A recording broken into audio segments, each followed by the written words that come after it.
सभी को नमस्कार। सभी प्रतियोगी परीक्षाओं के लिए आज के महत्वपूर्ण current affair. International, John Turners Apple के नए सीईओ होंगे। 21 अप्रैल को एप्पल ने नए सीईओ के नाम का ऐलान किया। अब एप्पल सीईओ टिम कुक की जगह जॉन टर्नर्स नए सीईओ होंगे। वे 1 सितंबर 2026 से कंपनी की कमान संभालेंगे। कुक अब कंपनी के बोर्ड ऑफ डायरेक्टर्स के एग्जीक्यूटिव चेयरमैन की भूमिका निभाएंगे और बोर्ड ने सर्वसम्मति से कुक के अपॉइंटमेंट को मंजूरी दे दी है। जॉन टर्नर्स हार्डवेयर इंजीनियरिंग के सीनियर वाइस प्रेसिडेंट हैं। जॉन टर्नर्स ने 2001 में एप्पल कंपनी ज्वाइन की थी। जॉन ने आईफोन, आईपैड में सॉफ्टवेयर में महत्वपूर्ण भूमिका निभाई। टिम कुक 1998 में एप्पल से जुड़े थे और 2011 में एप्पल के सीईओ बने थे। टिम ने एप्पल के प्रोडक्ट्स को डेवलप और डिज़ाइन किया। टिम ने FBI टेररिज्म केस में आईफोन को अनलॉक करने से इनकार किया। टिम ने एप्पल की प्राइवेसी सेंसिटिविटी पर काम किया। टिम एप्पल को 3 ट्रिलियन पर ले जाने वाले एप्पल के पहले सीईओ बने। टिम की लीडरशिप में एप्पल की मार्केट वैल्यू $350 बिलियन करीब 32 लाख करोड़ रुपए से बढ़कर $4 ट्रिलियन लगभग 350 लाख करोड़ रुपए हुई। कंपनी का सालाना रेवेन्यू भी $108 बिलियन करीब 10 लाख करोड़ रुपए से बढ़कर 2025 में $416 बिलियन 39 लाख करोड़ रुपए के पार पहुंच गया है। एप्पल की स्थापना 1 अप्रैल 1976 को स्टीव जॉब्स, स्टीव वोजनियाक और रोनाल्ड वेन ने की थी। ये कंपनी कैलिफोर्निया के लॉस अल्टोस में स्टीव जॉब्स के गैरेज से शुरू हुई थी। अपनी पर्सनल कंप्यूटर बनाने के लिए शुरू की गई थी। टिम कुक एप्पल को 3 ट्रिलियन पर ले जाने वाले पहले सीईओ हैं। Next, CDS general Anil Chauhan UK के दौरे पर पहुंचे। 20 अप्रैल को chief of defence staff general Anil Chauhan London की 3 दिन की आधिकारिक यात्रा पर पहुंचे हैं, जो किसी भारतीय CDS की यूके की पहली यात्रा है। General Anil Chauhan CDS Richard Knighton से मुलाकात करेंगे। इसके साथ ही ब्रिटेन की मिलिट्री लीड से भी मुलाकात करेंगे। इस यात्रा में CDS अनिल चौहान और यूके प्रमुख साइबर सिक्योरिटीज, इंटेलिजेंट इंफॉर्मेशन, खुफिया जानकारी शेयर करने पर बात करेंगे। इसके साथ ही इस यात्रा के दौरान defence industrial collaborations, joint military exercise पर भी बात होगी। इस यात्रा का उद्देश्य देशों के बीच इंटर ऑपरेटिबिलिटी और ऑपरेशन को बढ़ाना है। CDS जनरल की ये यात्रा पिछले महीने नई दिल्ली में दोनों देशों के बीच सीनियर मिलिट्री लीडर्स के बीच हुई बैठक के बाद हुई। CDS जनरल की ये यात्रा भारत और ब्रिटेन के बीच डिफेंस पार्टनरशिप को बेहतर करना और ग्लोबल सिक्योरिटी के बीच मजबूत रिलेशन बिल्ड करने के लिए है। यात्रा के दौरान CDS general royal college of defence studies institute भी जाएंगे। Royal college of defence studies Britain का एक हाई एजुकेशन इंस्टीट्यूट है जो ब्रिटेन फोर्स और सिविल सर्विस के लिए ट्रेनिंग देता है। CDS जनरल अनिल चौहान की यूके यात्रा दोनों देशों के बीच 5वीं हाई लेवल मिलिट्री इंगेजमेंट का हिस्सा है। नेक्स्ट, नेशनल, भारत और साउथ कोरिया ने स्पोर्ट्स कल्चर समेत 4 MOU साइन किए।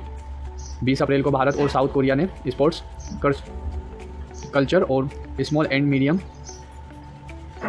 इंडस्ट्री एंटरप्राइज सेक्टर कॉरपोरेशंस के लिए 4 MOU साइन किए। दोनों देशों के प्रमुखों ने इकोनॉमिक पार्टनरशिप और भारत कोरिया के डिजिटल ब्रिज के स्ट्रक्चर को बेहतर बनाने के लिए जॉइंट डिक्लेरेशंस पर साइन किए। नई दिल्ली में PM नरेंद्र मोदी और साउथ कोरिया के प्रेसिडेंट ली जे म्यूंग के बीच वार्ता के बाद इन पर साइन हुए।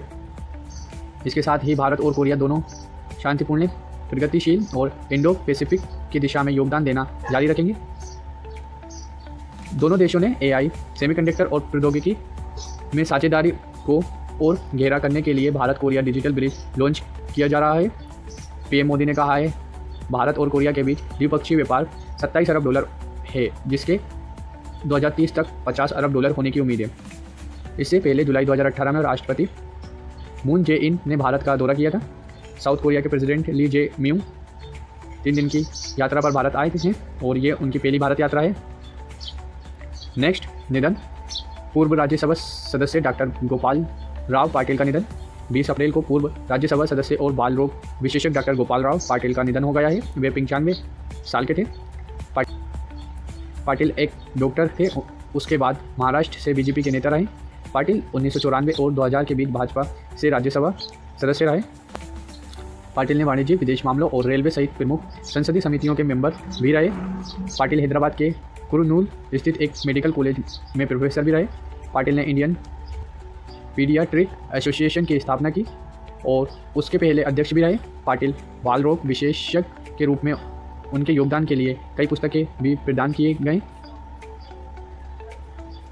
पाटिल महाराष्ट्र के पूर्व मुख्यमंत्री विलासराव देशमुख के रिश्तेदार थे। 2019 में पाटिल को स्वामी रामानंद तीर्थ मराठवाड़ा यूनिवर्सिटी ने जीवन साधना लाइफ टाइम अचीवमेंट पुरस्कार से सम्मानित किया था। डॉक्टर गोपाल राव पाटिल ने कोल्हापुर जिले के कुरुंदवाड़ में मेडिकल ऑफिसर के रूप में भी सेवाएं दी। Next sport Laureus world sport award में टेनिस प्लेयर कार्लोस को बेस्ट प्लेयर अवार्ड। 20 अप्रैल को लोरियस वर्ल्ड स्पोर्ट अवार्ड का ऐलान हुआ।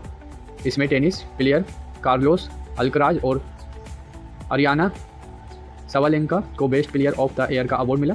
साथ ही पेरिस सेंट जर्मेन को टीम ऑफ द ईयर चुना गया। अल्कराज ने पिछले साल फ्रेंच और यूएस ओपन जीता था और जनवरी में ऑस्ट्रेलिया ओपन जीता। इस महीने मास्टर्स खिताब जीतने वाले रोरी मैकल रॉय को साल का सर्वश्रेष्ठ अवार्ड मिला।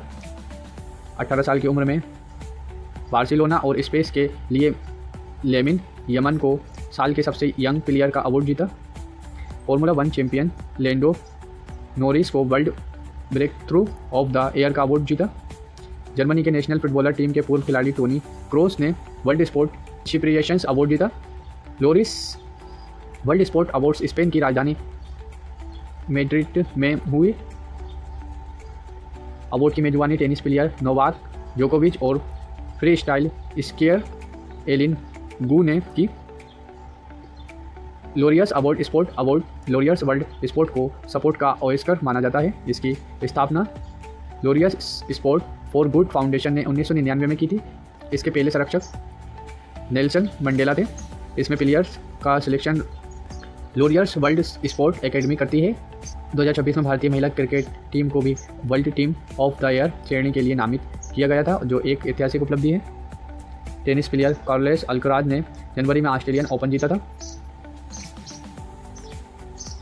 नेक्स्ट आरण्यक घोष ने भारत का 95वां ग्रैंड मास्टर जीता। 21 अप्रैल को नेशनल रैपिड चैंपियन आरण्यक ने बैंकॉक चेस क्लब ओपन में 9 से 7 अंक हासिल कर अपना तीसरा और अंतिम ग्रैंड मास्टर नॉर्म जीता।